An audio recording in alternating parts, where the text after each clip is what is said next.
मैं doctor Atul Kumar Bhatnagar, department of chemistry, SRLS government PG college Kaladera Jaipur से आज के इस ई लेक्चर में, जो कि बीएससी पार्ट फर्स्ट के स्टूडेंट्स के लिए तैयार किया जा रहा है, उसमें आप सबका स्वागत कर रहा हूं।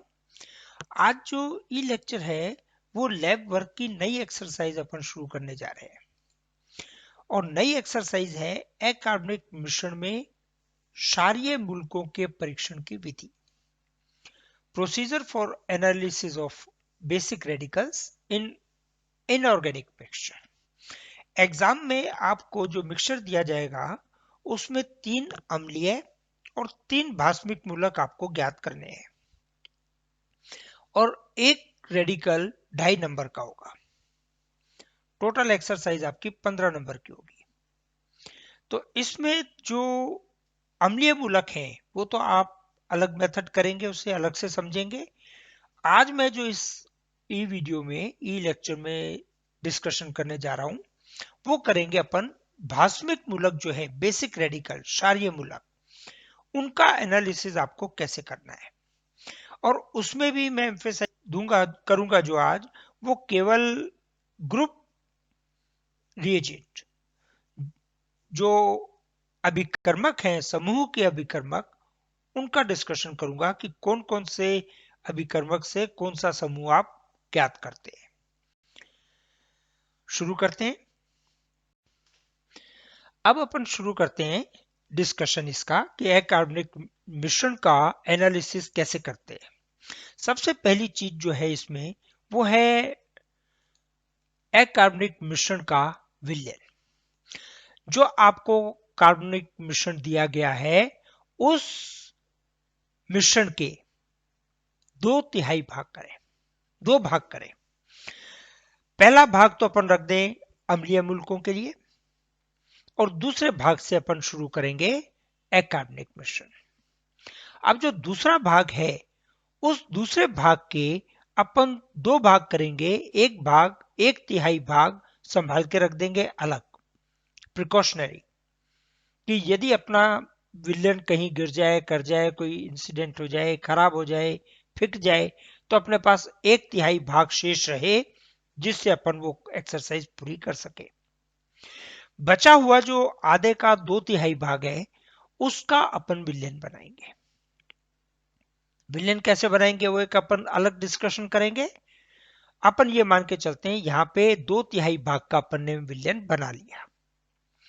अब 2/3 विलयन के बाद में उसमें से अवक्षेपण अपने को करना है पहले समूह से लेके छठे समूह तक। 6 समूह के मूलक जो हैं वो इसमें जुड़े हुए हैं। 7वें या 0 समूह जो है उसमें आता है अमोनिया।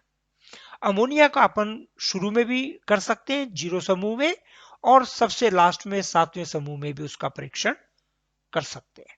तो अब ये अपन अमोनिया की बात नहीं कर रहे हैं, अमोनियम की अपन बात कर रहे हैं प्रथम समूह की।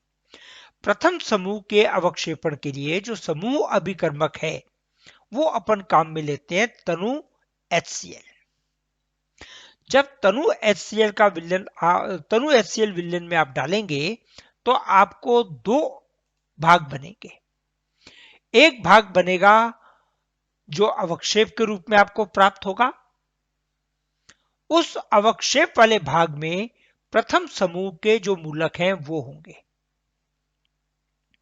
प्रथम समूह में लेड और Ag, इन 2 मूलकों को अपन रिपोर्ट नहीं करते और ना ये दिए जाते हैं। ये दिए भी नहीं जाते और इनको रिपोर्ट भी नहीं करते। तो शेष बचा अपने पास लेड, Pb। इस लेड का जो एनालिसिस है, परीक्षण है, वो प्रथम समूह के उसमें अपन करेंगे। बचा हुआ भाग जो है वो कहलाता है छनित। जब HCl डाला, अवक्षेप बना, अवक्षेप को अपन ने छाना तो अवक्षेप अपने पास कीप में ऊपर रह गया। कीप से, फनल से जो छन करके नीचे गया, जिसे अपन ने टेस्ट ट्यूब में या बीकर में इकट्ठा किया, वो कहलाता है छनित। ये वाला। इस छनित में दूसरे से लेके छठे समूह तक के मूलक हैं, विलेय है। तो ध्यान रखना, अकार्बनिक मिश्रण का जब अपन एनालिसिस करते हैं उसमें ना तो अवक्षेप को फेंकते हैं और ना ही क्षनित को फेंका जाता है समूह अभिकर्मक की क्रिया के बाद। ये विशेष तौर से यदि आपने क्षनित फेंक दिया तो समझ लो उस समूह के आगे के जितने भी मूलक हैं वो सब आपने फेंक दिए, सिंक में फेंक दिए। और गलती से अवक्षेप फेंक दिया तो उस समूह के मूलकों को आपने फेंक दिया। तो ये बहुत सावधानी रखनी पड़ेगी आपको कि ना तो अवक्षेप फेंकना है और ना क्षनित। अब जो क्षनित अपने को प्राप्त हुआ, इस क्षनित में अपने दूसरे समूह का जो मूलक है उनका अवक्षेपण करना है। पहले समूह के तो ये आ गए, दूसरे समूह के मूलकों के अवक्षेपण के लिए अपन इसमें मिलाते हैं HCl, तनु HCl दोबारा से। क्यों? क्योंकि जो पहले आपने ये वाला HCl मिलाया है, ये HCl इस समूह के मूलकों को अवक्षेपित करने में काम आ गया। लेड को लेड क्लोराइड के रूप में उसने अवक्षेपित किया HCl ने, और उसमें कंज्यूम हो गया। और इसमें H2S गैस प्रवाहित करेंगे जो दूसरे समूह के मूलकों के लिए, तो इस H2S गैस को प्रवाहित करने से पहले HCl, तनु HCl अपने को मिलाना पड़ेगा। आपको पुनः दो भाग होंगे, एक अवक्षेप जिसमें दूसरे समूह के मूलक होंगे, और दूसरा क्षनित। क्षनित की अपन बात बाद में करेंगे। अवक्षेप में अपने को जो मूलक मिलेंगे वो मिलेंगे lead, mercury, bismuth, copper, cadmium, arsenic, antimony, tin. Tin के दोनों, स्टेनस, स्टेनिक। तो ये जो मरकरी है, इस मूलक को आपको ना टेस्ट करना है, ना दिया जाता है, ना रिपोर्ट करना है। बचे lead, bismuth, copper, cadmium, arsenic, antimony और टिन। इनका आप परीक्षण करेंगे दूसरे समूह में। दूसरे समूह में आपने HCl मिलाया है H2S गैस प्रवाहित करने से पहले। ये HCl आयनित होता है दो भागों में, एक H आयन और एक क्लोराइड आयन Cl- में। और जो H2S गैस है वो अपन प्रवाहित करते हैं तो वो भी आयनित होती है H आयन में और सल्फाइड आयन में। अपने को जो दूसरे समूह के मूलक हैं वो अवक्षेपित करने हैं सल्फाइड के रूप में। Lead sulphide, bismuth sulphide, copper sulphide, cadmium sulphide, arsenic sulphide, antimony sulphide, tin sulphide. तो सल्फाइड के रूप में जब अवक्षेपण करेंगे तो S अपने को चाहिए इसमें सल्फाइड आयन, लेकिन सल्फाइड आयन बहुत ज्यादा नहीं चाहिए। दूसरे और चौथे समूह के जो मूलक हैं वो सल्फाइड के रूप में अवक्षेपित होते हैं। जब ज्यादा मूलक हैं तो उनको दो भागों में विभाजित किया गया। कुछ मूलक ऐसे थे जिन्हें कम सल्फाइड आयन चाहिए थे, और कुछ मूलक ऐसे थे जिन्हें अधिक सल्फाइड आयन चाहिए थे। जिन मूलकों के लिए कम सल्फाइड आयन चाहिए उनमें से आयन कौन कौन से? आर्सेनिक, एंटीमनी, टिन,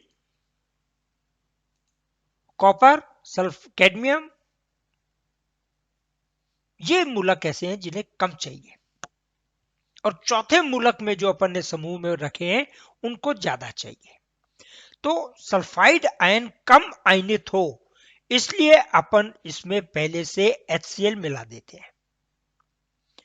HCl विलयन में चूंकि पहले से मौजूद है तो बैकवर्ड रिएक्शन जो H2S के आयनन की है, बैकवर्ड रिएक्शन शुरू हो जाती है और बहुत कम मात्रा में सल्फाइड आयन विलयन में आते हैं। वो इतनी ही मात्रा हो पाती है कि दूसरे समूह के मूलक अवक्षेपित हो जाए, चौथे समूह के मूलक अवक्षेपित ना हो। और इस प्रभाव को कहते हैं सम आयनन प्रभाव, कॉमन आयन इफेक्ट। इन सल्फाइड मूलकों को आप अवक्षेप के रूप में इकट्ठा कर लेते हैं और क्षणित को आप अलग रखते हैं। अब ये जो मूलक बने, इनमें पुनः इनको दो भागों में बांटा गया है। कैसे कि इस अवक्षेप को अपन डिसॉल्व करते हैं येलो अमोनियम सल्फाइड और सोडियम हाइड्रोक्साइड में। येलो अमोनियम सल्फाइड डालते हैं, दो तीन बूंद सोडियम हाइड्रोक्साइड की डालते हैं और मिश्रण को उबालते हैं, अवक्षेप को इसके साथ उबालते हैं। तो कुछ अवक्षेप ऐसे हैं जो इसमें घुल जाते हैं, वो आर्सेनिक एंटीमनी, ये इसमें घुल जाते हैं। तो जो घुल जाते हैं उनको अपन बी में रखते हैं, द्वितीय बी में रखते हैं। और जो अवक्षेप के रूप में अपने को मिलते हैं, जो नहीं घुलते हैं, जो अवक्षेप में रह जाते हैं, उनको अपन समूह ए कहते हैं, ये वाला। और ए समूह में मूलक कौन कौन से? Lead, mercury, bismuth, copper, cadmium. और दूसरा भाग जो घुल गया वो कहलाता है द्वितीय बी, आर्सेनिक, एंटीमनी, टिन। इनको चूंकि अवक्षेप से अपन बाद में अलग करेंगे और फिर परीक्षण करेंगे, ये अवक्षेपण अपने पास ऑलरेडी हो रखा है, इसलिए ये समूह अ है, द्वितीय अ, और सेकंड ए, और ये सेकंड बी, द्वितीय बी। तो ये जो समूह है सेकंड ग्रुप, ये सबसे बड़ा समूह है, इसको आपको विशेष ध्यान रखना पड़ेगा। इसके टेस्ट भी आपको देखने पड़ेंगे, इजी है लेकिन ध्यान रखने पड़ेंगे। उसके बाद जो क्षणित है उसका परीक्षण करते हैं। क्षणित के लिए आप तीसरे से छठे समूह के जो मूलक हैं वो क्षणित में है, जो आपने इकट्ठा किया है। ये इस में से तीसरे समूह के मूलकों को अवक्षेपित करने के लिए अपन मिलाएंगे अमोनियम क्लोराइड। पहले तो H2S गैस जो आपने इसमें डाली है वो उबाल के निकाल दो। वो इसलिए निकाल दो क्योंकि जब अपन अमोनियम हाइड्रोक्साइड मिलाएंगे तो ज्यादा सल्फाइड आयन विलयन में उपस्थित हो सकते हैं।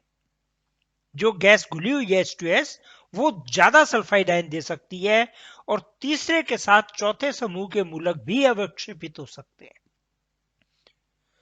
तो पहला काम तो H2S गैस को अच्छी तरह उबाल करके निकाल देते हैं। उसके बाद विलयन को ठंडा करते हैं। ठंडे विलयन में अपन सबसे पहले मिलाते हैं अमोनियम क्लोराइड NH4Cl, जो इस समूह के तीसरे समूह के लिए समूह अभिकर्मक है, वो HCl और NH4OH।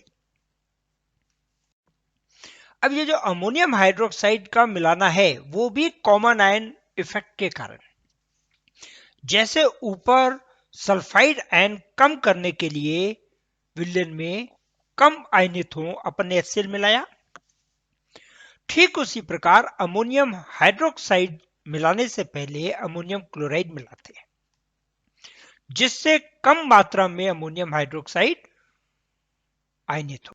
तो समूह अभिकर्मक जो है तीसरे समूह के लिए वो अमोनियम क्लोराइड और अमोनियम हाइड्रोक्साइड है। जैसे ही आप अमोनियम क्लोराइड मिला के अमोनियम हाइड्रोक्साइड मिलाएंगे तो तीसरे समूह के जो मूलक है वो अवक्षेपित हो जाएंगे। तीसरे समूह के मूलक कौन से हैं? Iron, aluminium, chromium, Fe+3, Al+3, Cr+3। और कॉमन आयन इफेक्ट कैसे है? NH4Cl आयनित होगा अमोनियम आयन में प्लस क्लोराइड आयन में, अमोनियम हाइड्रोक्साइड आयनित होगा अमोनियम आयन में और हाइड्रोक्साइड आयन में। चूंकि विलयन में पहले से ही अमोनियम आयन मौजूद है तो ये बैकवर्ड रिएक्शन जो है, ये वाली रिएक्शन जो है इस डायरेक्शन की, वो फास्ट हो जाएगी।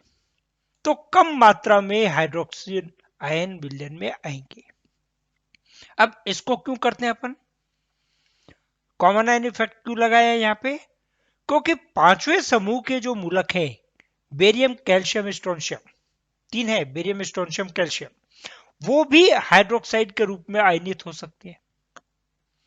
उनका आयनन तीसरे समूह के उनको अवक्षेपित हो सकते हैं।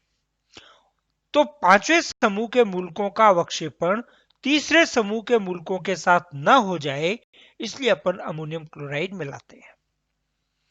कम मात्रा में हाइड्रोक्साइड आयन होंगे, इनके लिए कम आयनन विभव चाहिए, कम हाइड्रोक्सिल आयन चाहिए, इसलिए अपन अमोनियम हाइड्रोक्साइड मिलाने से पहले अमोनियम क्लोराइड मिलाते हैं।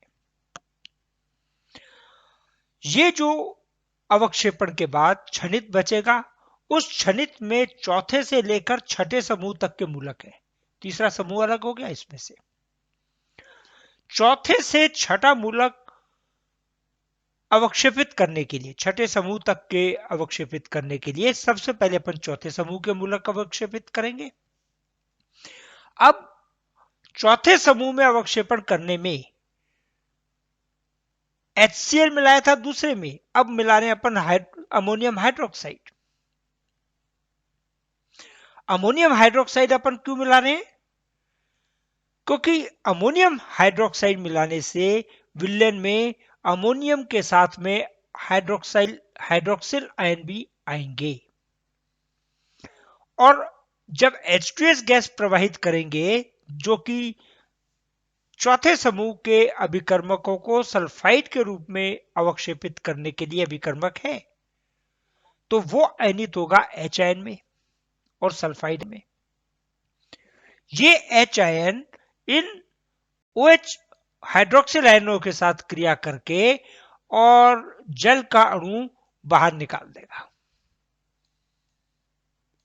तो जल का अणु बन गया, इसका मतलब क्रियाकारी मिश्रण में से हाइड्रोजन आयन हट गए।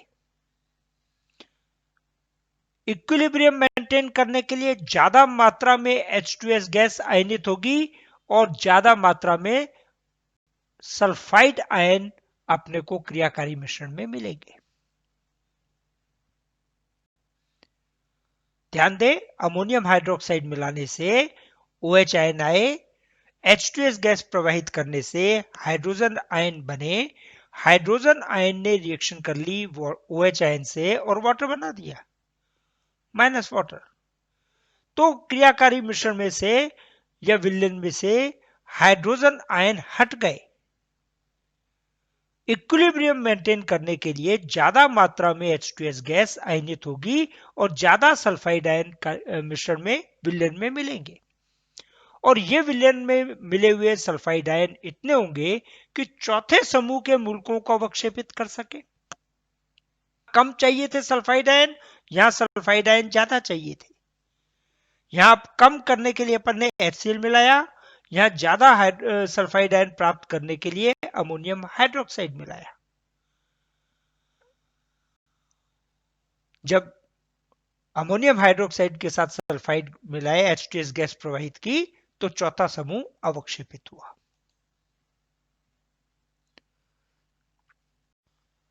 चौथे समूह के अवक्षेप में अपने पास जो चीज प्राप्त हुई वो क्या हुई? 4 मूलक, जिंक, Mn, निकिल, कोबाल्ट। ये चारों मूलक जो हैं वो चौथे समूह के हैं जो अवक्षेप के रूप में आपको प्राप्त हुए। दूसरा भाग क्या मिलेगा अपने को? क्षणित। क्षणित में पांचवें और छठे समूह के मूलक हैं। पांचवें समूह के मूलकों को अवक्षेपित करने के लिए जो क्रिया अभिकर्मक है, समूह अभिकर्मक है, वो है अमोनियम क्लोराइड और अमोनियम हाइड्रोक्साइड। अब यदि पहले जो अपन ने देखा तीसरे समूह में हम नहीं मिलाते तो अमोनियम हाइड्रोक्साइड इनको भी आयनित कर देते, लेकिन इनका जो पांचवें समूह का अवक्षेपण है वो कार्बोनेट के रूप में होता है। तो अमोनियम क्लोराइड मिला के अमोनियम हाइड्रोक्साइड मिला देते हैं, जिससे विलयन में अमोनियम आयन पहले से मौजूद रहे और कम मात्रा में OH आयन उपलब्ध रहे, लेकिन विलयन का माध्यम क्षारीय रहे। फिर इसमें मिलाया जाता है अमोनियम कार्बोनेट। जब अमोनियम कार्बोनेट मिलाएंगे तो कार्बोनेट आयन कम मात्रा में आयनित होंगे और इतने होंगे कि जो पांचवें समूह का मूलक है, पांचवें समूह के मूलक कौन से हैं? बेरियम, स्ट्रोंशियम, कैल्शियम, केवल वही आयनित हो। छठे समूह का जो मैग्नीशियम है, मैग्नीशियम भी मैग्नीशियम कार्बोनेट के रूप में अवक्षेपित हो सकता है। मैग्नीशियम का या छठे समूह का अवक्षेपण रोकने के लिए अपन पहले से क्या मिला देते हैं इसमें? अमोनियम क्लोराइड और अमोनियम हाइड्रोक्साइड। ये जो अपने को मूलक मिले पांचवें समूह के, इन पांचवें समूह के मूलकों को अपन ने अवक्षेप में अलग कर लिया और छठे समूह का जो मूलक है वो अपने पास क्षनित में है और छठे समूह में एक ही मूलक है।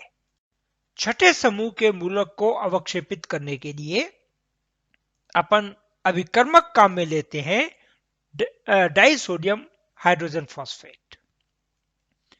तो छठे समूह का मूलक जो कि मैग्नीशियम है वो मैग्नीशियम फॉस्फेट के रूप में अवक्षेपित हो जाता है। ये अपना एक जो समूह का अभिकर्मक है उसका डिस्कशन है। अब जो अलग अलग दूसरे से पहले में तो ले दिए, दूसरे से लेकर के पांचवें समूह तक के मूलक हैं, उनमें मूलकों को अपन सारणी के अनुसार अवक्षेपित करेंगे और इसमें अवक्षेपण का तरीका यही है कि सब जिस अभिकर्मक से सारे मूलकों में से एक मूलक अवक्षेपित हो वो सबसे पहले काम लेते हैं। क्षनित में बचे हुए मूलक होते हैं, जैसे यहां पे ऑक्सिलेट डाल दें कैल्शियम, स्ट्रोंशियम, बेरियम में, तो तीनों अवक्षेपित हो जाएंगे और तीनों का अवक्षेपण करेंगे तो एनालिसिस नहीं कर सकते, इसलिए अपन इसको पहले एसिटिक एसिड में डिसॉल्व करेंगे, फिर इसमें पोटेशियम क्रोमेट मिलाएंगे। जब पोटेशियम क्रोमेट डालेंगे तो क्रोमेट तो तीनों के बनेंगे, लेकिन बेरियम ही ऐसा है जिसका क्रोमेट अवक्षेपित हो जाएगा, तो बेरियम को पहले अवक्षेपित कर लेंगे। ऐसे ही इसमें फिर अमोनियम सल्फेट डालेंगे तो सल्फेट तो दोनों के बनेंगे, लेकिन स्ट्रोंशियम का सल्फेट अवक्षेपित हो जाएगा। उसके बाद इसके अवक्षेपण के लिए अपन ऑक्सिलेट डालेंगे। ये सीरीज है। यदि पहली स्टेज में अपन ऑक्सिलेट डाल देंगे तो तीनों के तीनों अवक्षेपित हो जाएंगे, बेरियम भी, स्ट्रोंशियम भी, कैल्शियम भी। तो अवक्षेप तो अपने पास पहले से ही मौजूद है जिसमें तीनों मौजूद हैं। एनालिसिस के लिए अपने को इन्हें अलग अलग करना है, इसीलिए एक एक रेडिकल अपन रिएजेंट मिलाएंगे, अभिकर्मक मिलाएंगे, उससे एक एक रेडिकल अपने को अलग अलग होता जाएगा। उस रेडिकल का अपन एनालिसिस करेंगे कि वो कौन सा है और क्षनित में बाकी के रेडिकल होंगे। इसीलिए बिल्कुल ध्यान रखना कि ना तो आपको अवक्षेप फेंकना है और ना क्षनित, दोनों आपको काम में आएंगे। अभी क्रिया में जब प्रैक्टिकल में लैब में जब काम शुरू करोगे तो पूरी बॉइलिंग ट्यूब भर के बना के काम शुरू करेंगे। छठे समूह तक पहुंचते पहुंचते एक टेस्ट ट्यूब आपको कुल बचेगी, क्योंकि फिल्टर पेपर लगाओगे, छानोगे, उसमें से कुछ फिल्टर पेपर भी पानी चूसेगा, बीच बीच में आपको पानी मिलाना भी पड़ सकता है कम मात्रा में होने पे। तो इसलिए बिल्कुल आप ध्यान रखना, ये एक्सरसाइज अच्छी है लेकिन प्रिकॉशन के साथ करनी पड़ेगी और हर स्टेप पे आपको ध्यान रखना पड़ेगा कि कुछ फिक नहीं जाए। जिन बच्चों ने पहले के एक्सपेरिमेंट लिख लिए हैं वो अच्छी बात है, नहीं लिखे हैं वो चैनल में जाकर के एक्सपेरिमेंट 1 से लेके 15 तक के एक्सपेरिमेंट देख लें की एक्सरसाइज पूरी हो चुकी है। ऑर्गेनिक फंक्शनल ग्रुप की एनालिसिस की जो एक्सरसाइज है पूरी हो गई है, लास्ट एक्सरसाइज चल रही है ये वाली। इसमें मैंने आज आपको भास्मिक मूलक डिस्कस किए हैं, अम्लीय मूलकों को 2-2, 3-3 समूह में एक साथ करूंगा, तो 1 या 2 वीडियोस की बनेगी, वो भी आपको करनी पड़ेगी। क्योंकि अम्लीय मूलकों में आपको जो दिए जाते हैं सल्फाइड सल्फाइड सल्फेट तीनों दे दिए, एक की उपस्थिति में दूसरा परीक्षण नहीं देगा, तो इलिमिनेशन टेस्ट है। नाइट्राइट के साथ नाइट्रेट दे दिया, एक परीक्षण देगा दूसरा नहीं देगा, इसके लिए कॉम्बिनेशन टेस्ट करना पड़ेगा। तो इस तरीके के कुछ कॉम्बिनेशन है, उनको अपन डिस्कस करेंगे, उसके बाद मिक्सचर का शो करेंगे। तो आप इन एक्सरसाइज ले चैनल में जाके, प्ले ग्रुप में जाके प्रैक्टिकल की प्लेलिस्ट खोल के आप अपने सारे रेडिकल देख लें, जो एक्सपेरिमेंट अभी तक हुए हैं उनको देख लें, एक्सपेरिमेंट्स को नोट डाउन कर लें। काम बहुत हो चुका है लिखने का, और एक्सपेरिमेंट के लिए जब आप लैब आओगे तो आपके पे नोटेड होना चाहिए। इसके साथ आज का वीडियो में वाइंड अप कर रहा हूं। Thank you.